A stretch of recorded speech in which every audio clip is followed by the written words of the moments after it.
All right, my friends, welcome back. This is going to be part 47 of my presentation on the flood and Noah's Ark. And at the time of this posting of this video, it's been a number of weeks, almost a month since I've really posted anything.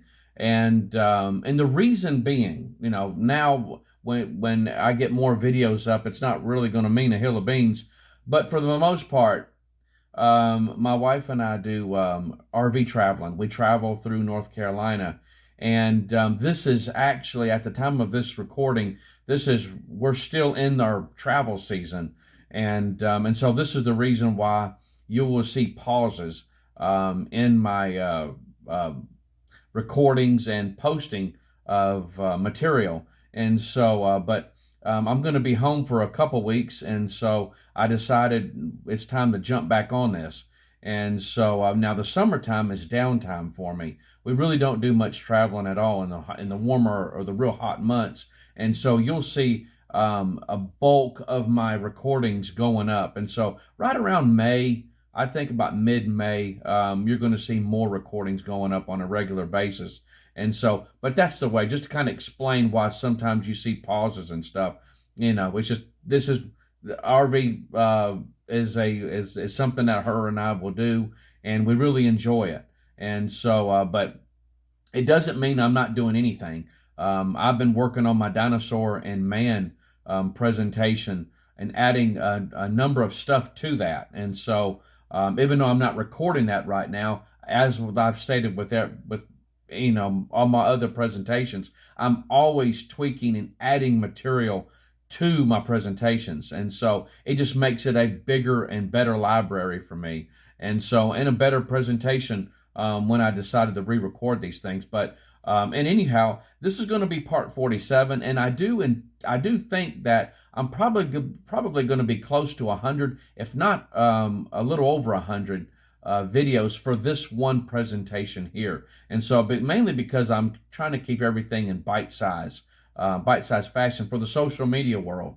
And so just try to keep the attention span of folks and not try to hit them with too much stuff. But in this one here, we're going to take a trip back up to the Arctic and into Antarctic. And so, but mainly in the Arctic. We're going to be going up north, and we're going to talk about some of the things that's been found up there. Even though we've been up there previously, this is some other things that you may hear brought up in the creation circles. And so, but if you'll notice on the screen here, this came from the Geological Survey of Canada, bulletin number 403. Now, I got this a number of years ago. They're dealing with the tertiary fossil forest of the geodetic hills Axel, Heiberg Island, Arctic archipelago. And so now, if you'll notice up there, notice that Arctic circle there, and you can see the area that we're going to be concentrating on, Axel Heiberg Island. Now, you really need to look. It's real key, guys, that you really need to look at the location. Look at the location of what we're talking about. We're talking about the Arctic Circle way up there, almost right at the North Pole. Now, for those of you that still need a little bit more visual of what I'm talking about, I got my globe already here. And what we're talking about, just look at the globe here and imagine where you would imagine trees. Imagine trees. What would you think you would find forest and tree growth? It would be along this area here, mostly at the equator. You got like the tropics and stuff like that. Well, where we're going to be at is way up here. And so, just to give you a little idea, look at that.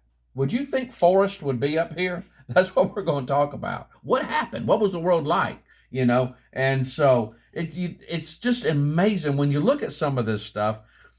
You can clearly see all over our planet, something happened. Our planet was much different before the flood. And so, when you put it into a biblical timeline, and no matter, now the information I'm giving you came from secular sources. This isn't from a creation magazine, though I will pepper in some things from creationists and creation magazines.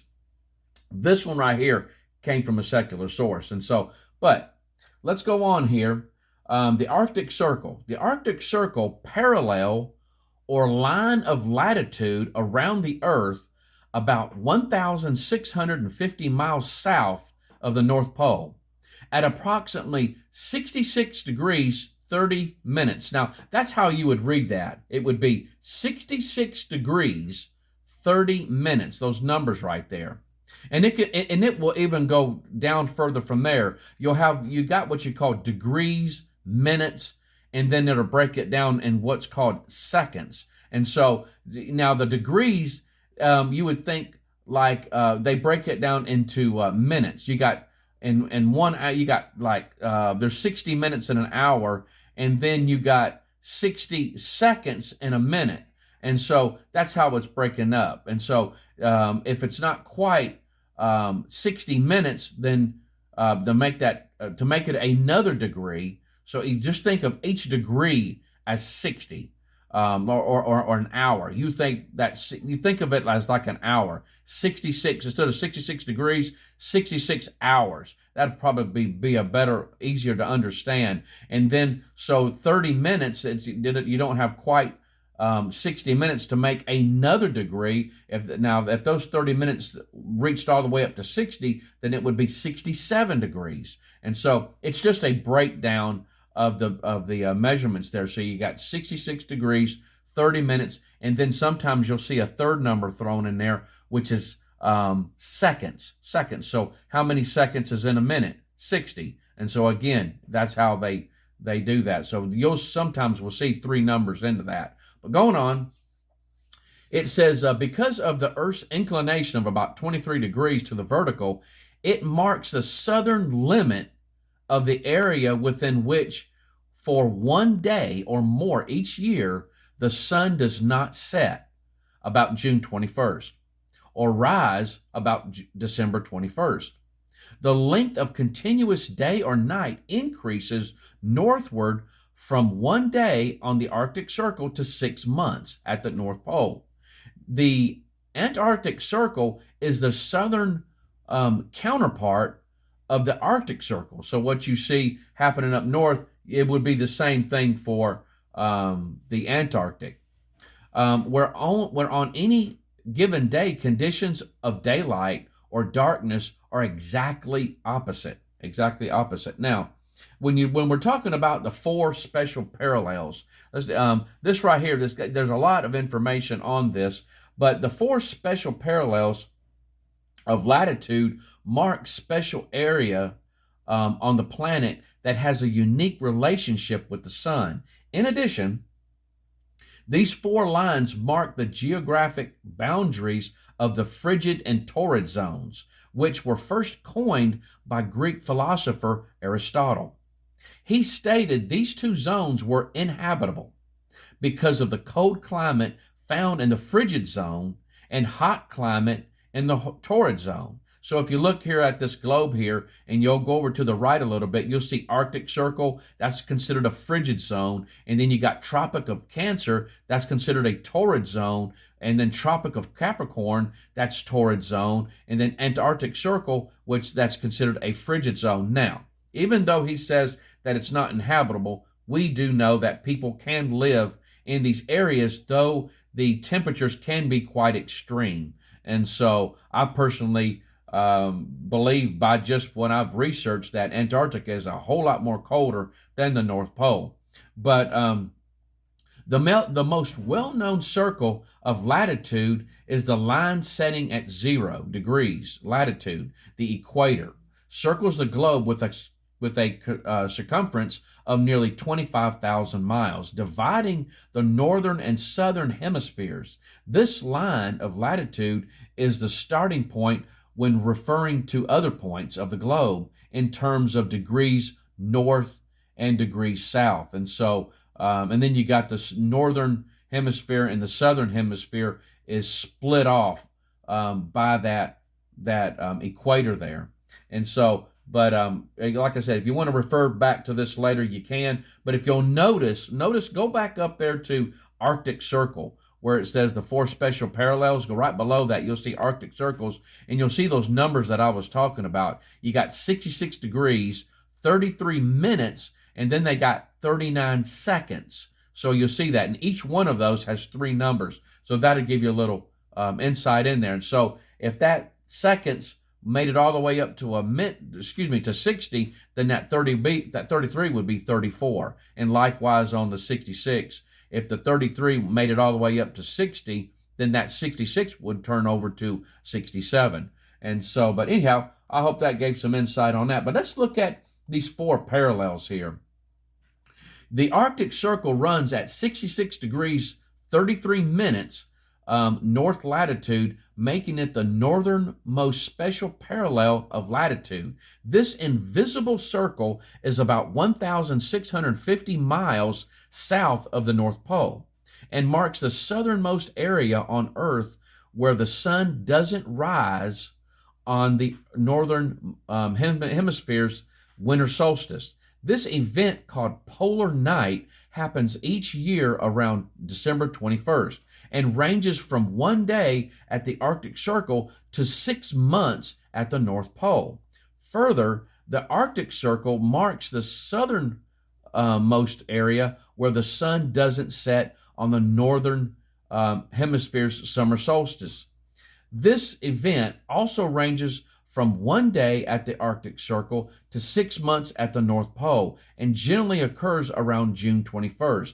The Arctic Circle runs through 8 countries, which is Russia, Canada, the United States, Greenland, Norway, Finland, Sweden, and Iceland. Now let's go down to the next one. The Tropic of Cancer runs at 23 degrees 30 minutes north latitude and marks the northernmost area in which the sun passes directly overhead in its most vertical position at noon. This event occurs during the summer solstice for the northern hemisphere, which is usually June 21st or June 22nd. The Tropic of Cancer also is the northern border for an area called the tropics. Because the sun consistently stays high in the sky year-round, the tropics do not experience a range of seasonal climate changes. The Tropic of Cancer passes through 17 countries, which is Mexico, the Bahamas, Western Sahara, I'm going to try that other one, Mauritania, Mali, Algeria, Nigeria, Libya, Chad, Egypt, Saudi Arabia, United Arab Emirates, Oman, Oman, India, Bangladesh, Myanmar, and China.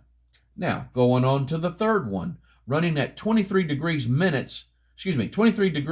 30 minutes south latitude of the equator, the Tropic of Capricorn is the parallel that marks the southernmost area in which the sun passes directly overhead at noon. The sun appears in its most vertical position during the southern hemisphere's summer solstice, which is usually December 21st or December 22nd. The parallel also makes up the southern border of the tropics. The Tropic of Capricorn passes through 10 countries, which is Chile, Argentina, Paraguay, Brazil, Namibia, Botswana, South Africa, Mozambique, Madagascar, and Australia. And the last one, the Antarctic Circle, is the southernmost special parallel of latitude. It runs at 66 degrees 30 minutes south latitude and marks the northernmost point on Earth where the sun remains visible for 24 hours during the southern hemisphere's summer solstice. This event, also called the midnight sun, I'm sure some of you guys have heard that referred to before, I sure have, generally occurs on December 21st or 22nd. In addition, the sun does not seem to rise during the southern hemisphere's winter solstice, occurring on June 21st or June 22nd. These events last about 24 hours at the northernmost point of the Antarctic Circle to 6 months at the South Pole. The Antarctic Circle passes through only one body of land, and that's Antarctica. And so now, going on with some other notes here. The word Arctic comes from the Greek word for bear, arctos, But this isn't because of the polar bears. It's believed the name refers to the constellations that can be seen in the northern sky: Ursa Minor, Little Bear, and Ursa Major, Great Bear. The ice of the Arctic contains around 10% of the world's fresh water. This giant white frozen reservoir reflects sunlight, helping keep the region cool. It also plays a super important role in keeping our global climate stable. The Arctic Circle runs through 8 countries, which is Russia, Canada, the United States, Greenland, Norway, Finland, Sweden, and Iceland. The Arctic Circle encompasses 4% of the global surface. Now you can say, "Wait a minute, Donnie, you got a big blank of missing stuff below that." And that is on purpose, guys, because I am always adding material to my slides. There's nothing unusual to that. And so now, before we close out, if you'll notice here, the tertiary. Now, you've heard me say tertiary at the beginning of this. The time period on the geologic time scale is 1.8 to 65 million years ago. Now, going back, I'm going to show you another chart that I have for tertiary. This is some other information that gave it a different timeline, 2.6 to 66 million years ago. Now this, guys, you're going to see constantly. They're always changing numbers and tweaking numbers all the time. And so I just left this one chart as it is, 1.8 to 65 million years ago. When you're dealing in millions of years, what's a million years here or there? When it comes to that, it's false anyway. But I'm just giving you what they say. And so until the 19th century, this time period was associated with the Genesis flood. Get that? It was associated with the Genesis flood. So now if you go back here, and you'll notice this chart. This is one that I made up. Believe it or not, guys, when I first started this little chart here, it didn't have near the information that it had on it. It's because I keep adding stuff to it. And so as I go on and new information is found out. But if you'll go up there to about 1830, now notice, most scientists believed in catastrophism. Anybody that believed in the flood, they would attach that name to him. Oh, he's a catastrophist. Even the scientists, guys, believe that. Most scientists at that time. This is before, if you'll notice these guys, Hutton, Lyell, and Darwin. I'm not including Owen in here because one, I've heard he was a creationist, and he just coined the term dinosaur. That's just the only reason why I got him in there. I just wanted it in there for those that said, why don't the Bible have the dinosaur in it? Well, it wasn't even coined until around 1840, 1842. And so sometime during that time period, you will often hear 1840, 1841 as being the most popular time when that word was used. But at any rate, Hutton, Lyell, and Darwin are the 3 key players in the whole evolution movement that got us to where we are today. But before that, up until about 1830, the most scientists believed that catastrophism, and they believed in the Bible. They believed the Bible was correct in the history of our world. And so, but let's go ahead and let's stop there. I've got darn near 19 minutes on this one here, and so we're going to continue right along in this area. We're going to still be talking about Axel, Heiberg, Ireland. I think I can finish it up in one more video. But at any rate, guys, just chew on this information that I got here, and when we come back, we're going to continue on it, and then we're going to start getting into fossil graveyards is what we're going to start getting into from there, and showing some really fascinating things, showing that something on a worldwide scale happened much greater than some of your localized floodings, okay? You guys take care. I love you, and hope the Lord bless you real good. Bye-bye.